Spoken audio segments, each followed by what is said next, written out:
diajak diskusi, diajak bermain. Jadi dalam permainan tadi saya ingin tanya ke Ibu Cicing. Iya, Pak. Pertanyaannya, kira-kira apa yang dirasakan oleh Ibu Cicing ketika melihat dari permainan yang tadi?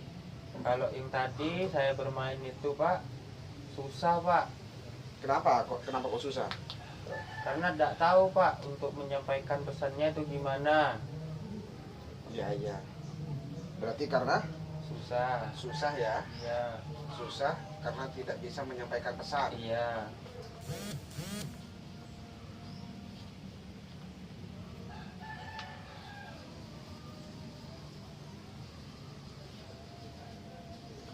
Tidak bisa menyampaikan pesan dengan baik. Iya. Baik. Kemudian saya tanya ke Ibu Arin, gimana? Sulit dimengerti, Bapak. Apa yang dirasakan kalau melihat dari permainan tadi? Sulit dimengerti? Iya, Bapak. Kira-kira kenapa kok sulit Kalau dimengerti? tidak menggunakan bahasa tubuh atau indera penglihatan kita, Ya, Bapak. sulit dimengerti. Sulit dimengerti. Iya. Karena tidak menggunakan Bahasa tubuh. bahasa lisan ya. Iya, Bapak. Baik, jadi dari permainan yang tadi jawabannya bisa disimpulkan, bisa diketahui. Jawaban yang pertama yang dirasakan ibu-ibu ini berdua, pertama ya susah, yang kedua ini sulit dimengerti. Karena posisi ibu-ibu dalam keadaan tangan diikat dan mata ditutup. Sehingga apa yang disampaikan kemudian apa yang dikomunikasikan itu sulit untuk dimengerti. Jadi begitu ibu-ibu, ketika kita misalnya melihat atau mengamati seseorang yang menyandang disabilitas, ini memang akan penuh dengan keterbatasan.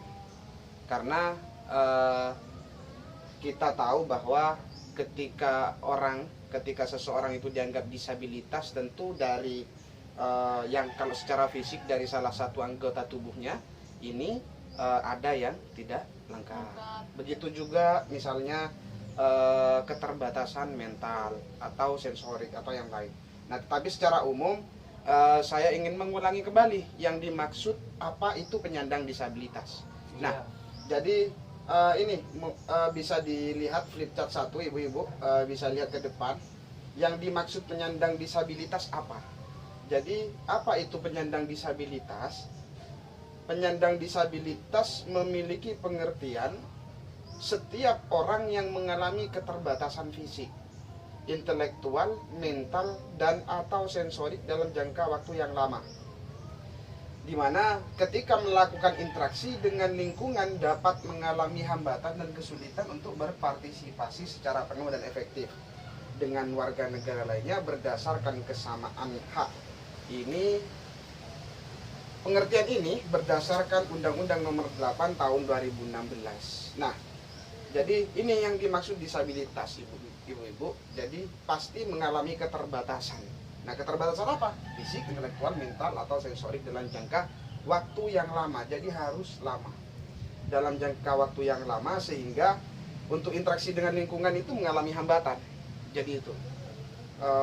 Gimana? Dipahami ibu-ibu ya? Paham, Pak. Ya, baik. Kalau sudah dipahami, nanti akan mempelajari, membahas sesi berikutnya.